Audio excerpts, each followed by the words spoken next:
انا يعني خلينا بس نتكلم في حته، لان خلاص فاضل لنا بالظبط يعني دقائق معدوده. المواطن والمواطنه، هل ولاء الشيعه في مصر بشكل قوي لمصر ام لايران بشكل اعلى من ولائهم لمصر؟ قبل كده حسن نصر الله في لبنان قال انا ولائي لايران اقوى من ولائي للبنان، هل على نفس الشاكله شيعه مصر؟ والله هو الموضوع ابسط من كده بكتير، بس هي المشكله ان سبحان الله يعني في فئه غبيه بجد وعايزه زي السوس بينخر والله العظيم في الشعب المصري، اسمهم الوهابيه بجد. هم اللي بيعملوا كل حاجه، هم اللي مزقوا ما بين المسلمين والاقباط، هم اللي مزقوا بين المسلمين والمسلمين، هم نفسهم ممزقين كلهم، هم مدارس كلهم.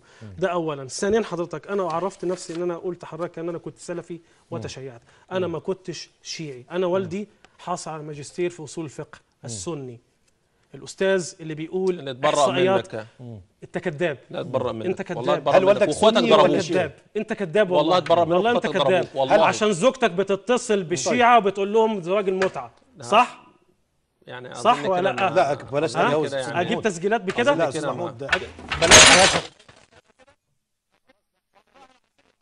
لا كده عيب، كده عيب، كده عيب، ده كده تجريح، كده ما ينفعش، ده كده تجريح، أظن ده انت كده كده ما قليل ينفعش. الادب. أظن لا كده لا ما لا خلاص ينفعش. يا استاذ وليد، انت كده ازاي تجيب سيره زوجة؟ ازاي؟ عيب عليك، انا ما قلتش كده، خليك محترم، عيب. انا ما قلتش كده. اتفضل يا استاذ وليد واهدى، انا بعتذر لك. اتفضل، انا بعتذر لك. مشاهدينا فاصل وانا واصل معكم.